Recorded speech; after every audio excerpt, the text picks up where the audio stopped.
তামা ছাড়া mobile phone, computer, fridge, TV, গাড়ি এগুলো সবকিছু অচল।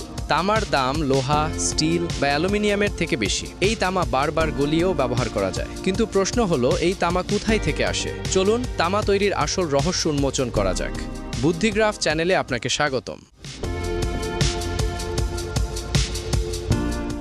তামার যাত্রা শুরু হয় অনেক দূরে। পৃথিবীর একেবারে গভীর থেকে সবার আগে দরকার হয় তামার খনিজ। পৃথিবীর ভেতরে নানা রকম খনিজ থাকে, তার মধ্যে কিছু খনিজে তামা লুকানো থাকে। এগুলো বিশাল বিশাল পাথরের সাথে মিশে থাকে। তবে খাঁটি তামা খুবই বিরল, বেশিরভাগ সময় অন্য ধাতুর সঙ্গে মিশে থাকে। তাই বিজ্ঞানীরা আগে মাটি নিয়ে গবেষণা করেন, কোথায় কোথায় তামার খনিজ আছে সেটা খুঁজে বের করেন। যখন নিশ্চিত হওয়া যায় যে এখানে খুললে তামা পাওয়া যাবে, তখন শুরু হয় খনন কাজ। খনন মানেই বিশাল আয়োজন। ধরুন একটা জায়গায় তামার খোঁজ পাওয়া গেছে, কিন্তু সেটা আছে মাটির প্রায় 100 মিটার নিচে, মানে প্রায় 30 তলা বিল্ডিং এর সমান গভীরে। এত নিচে পৌঁছাতে হলে প্রথমেই সেই জায়গার উপরে স্তর সরাতে হয়। এরপর শুরু হয় বিস্ফোরণের প্রস্তুতি। বিশাল ড্রিল মেশিন দিয়ে মাটিতে অনেকগুলো গভীর গর্ত করা হয়। প্রতি গর্ত প্রায় 16 মিটার লম্বা, মানে 5 তলা বিল্ডিং এর সমান। এই গর্তে ভরে দেওয়া হয় বিশাল শক্তিশালী বিস্ফোরক।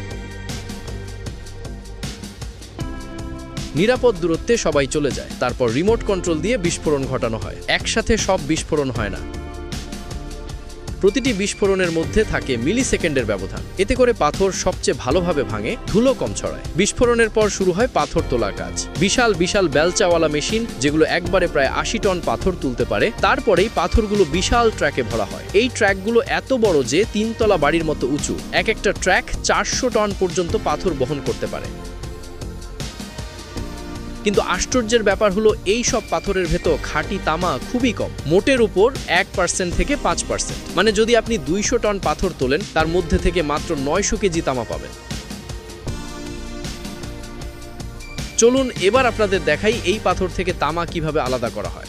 তামা আলাদা করার দুরকম উপায় আছে। একটা হলো পাথর গুঁড়ো করে, আর একটা হলো অ্যাসিড দিয়ে। পাথর গুঁড়ো করে তামা বের করা অনেকটা জটিল। প্রথমে এই পাথরগুলোকে বড় মিলে পাঠানো হয়, সেখানে বিশাল লোহার বল দিয়ে পাথরগুলোকে গুঁড়ো করা হয়।